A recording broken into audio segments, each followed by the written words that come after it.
How many religions of the Protestant group do you think existed in this country when our founding fathers put together the Constitution?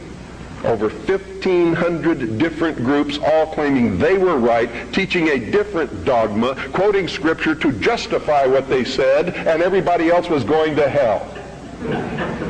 So don't give me this Christian nation bullshit, because that's what it is. This nation reflected Christian values because the people who made up the government in the early days were Christian, but none of them agreed with each other, and they still don't today. Bill married, had children, and continued his life as a messenger by creating a large global civilian intelligence gathering organization called CAGI. Now, CAGI stands for the Citizens Agency for Joint Intelligence, and it was Bill's research gathering arm of his whole operation. His principal idea behind CAGI was to get a whole group of like-minded researchers and individuals, patriots in the U.S. and throughout the world, really. At one point, the Citizens Agency for Joint Intelligence was the largest civilian intelligence gathering organization in the world. And the one thing about CAGI was that it wasn't a secretive society like the FBI or CIA would be. It was an intelligence gathering organization with the idea of putting this gathered intelligence out to the rest of the world. During the late 90s, Bill's outspoken disposition would find him harassed by government agents who kept watch on him in Arizona and tried desperately to keep him quiet by accusing him of federal violations, including tax evasion and bank fraud, that to this day have yet to be validated. Essentially, by July 98, I was moved here with Bill to conduct full-time research into the mystery schools and secret societies and the government protocols in general. I was in the next town over running some business errands and came back, and he came rushing out to meet me, and he said the federal marshals were just here. I said, what? He said, yeah, they came up and they said they were going to serve me with charges. Well, he countered them with the jurisdictional issue, which he is probably the expert on, or was the expert on, and is on the website. Because then they, as in federal government, started pulling goofy stuff. Agent Fillerup was an FBI agent out of Pine Top Lakeside. Agent Fillerup showed up one day, this is just a couple weeks after the federal marshal initial visit. We were out in the backyard barbecuing, which we often did. He got out of his Bronco and said, oh, I just want to talk like old friends. And basically we told him we knew he was full of shit. And well, let me just hand you this envelope. And he's waving it. No. And we were still barbecuing away, and he was still out the side of his vehicle there, and he goes, well, I'm going to come on up. And Bill told him point blank, do not come up here. You're not welcome. I'm not talking to you. You go back and tell your bosses that there's not going to be another Waco or Ruby Ridge in this country. And this time you guys, and this was his own words, you stepped on your dick. And he got back in and back down the hill. So he only had about a year. Basically had a timeline to bring Bill in on these trumped up tax evasion charges and bank fraud. We did have a meeting with Congressman and his staff. He brought his entire staff up to one of our backyard little barbecue things, and we knew they were coming up, but we had to cook anyway. And they sat and talked to us for quite a while, but they weren't willing to help. And we were, like I say, always wanting a peaceful end to this and an answer to our jurisdictional questions. And to alleviate this problem, another thing we did was contacted any bank he'd ever dealt with. Car loans, banks, house loans, property loans, anything. Oh, no, we're a glowing customer, paid off early, never late. No fraud in existence.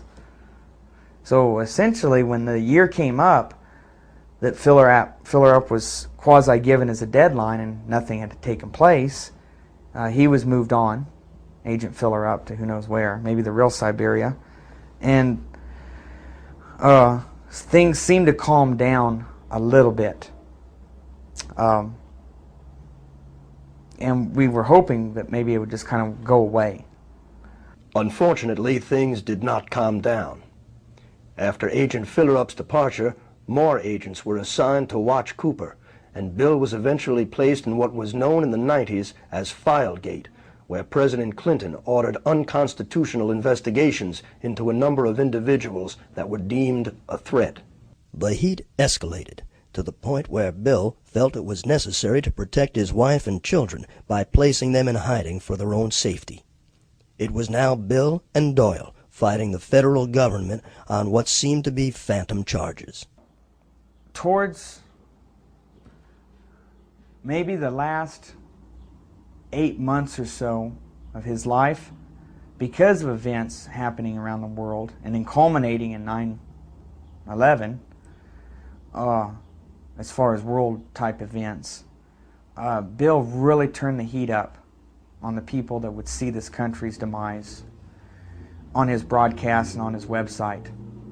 And at that point, a person could tell if they had watched the happenings and knew the facts, not just the crap that was put in a paper here and there about Bill or the situation here, and had done their research, that now it wasn't a matter of if but when for Bill's demise. In August of 2001, a local doctor by the name of Scott Hamlin had reported to local Eager police that he had been harassed while parked on Bill's Hill by a man who followed him, pulled out a gun, and threatened him in front of his wife and kids. Even though it could not be proven that it was Bill, law enforcement now had a reason for serving a warrant for his arrest. Dr. Hamlin had been going up and playing real petty little games at night and up right next to Bill's property. This particular night, he had his family up there, and they claimed they were just up there to watch the lightning storms. But the problem was Dr. Hamlin would really egg people on. He's a real weasel. And Bill had enough of it and ordered him off the whole area. Just get out of here, I'm calling the cops. Now, if Bill wanted to do harm to him, he would not call the cops, obviously. Bill told me about this the next day, and that was pretty much all that was of it. The first warrant was served on September 11th of 2001, but was postponed. It would not be until November of 2001 when the police would finally make an attempt to raid Cooper. Cooper's broadcasts at this time had already been looking into the federal government's compliance in the events of 9/11. One of the things that makes everybody wonder why Bill's life was snuffed out in 2001 was because in June of that year, Osama bin Laden, who was a relative unknown at that time, Bill had been following the news and found a lot of curiosities and went on the air predicting that there would be a major attack in the United States and that it would be blamed on Osama bin Laden, but he was literally the scapegoat that was being used, not truly behind the attacks. So that, I mean, just a few months before the events of September 11th, and then of course Bill's life cut short shortly thereafter. Supposedly, a CNN reporter found Osama bin Laden, took a television camera crew with him, went into Osama bin Laden's hideout, interviewed him and his top leadership, and he came out and told everybody, within 3 weeks, Osama bin Laden is going to attack the United States and Israel. Now, don't you think that's kind of strange, folks? You see, because the largest intelligence apparatus in the world, with the biggest budget in the history of the world, has been looking for Osama bin Laden for years and years and years, and can't find him. Some doofus jerk-off reporter with a camera crew waltzes right into his hideout and interviews him. And I'm telling you, be prepared for a major attack. But it won't be Osama bin Laden.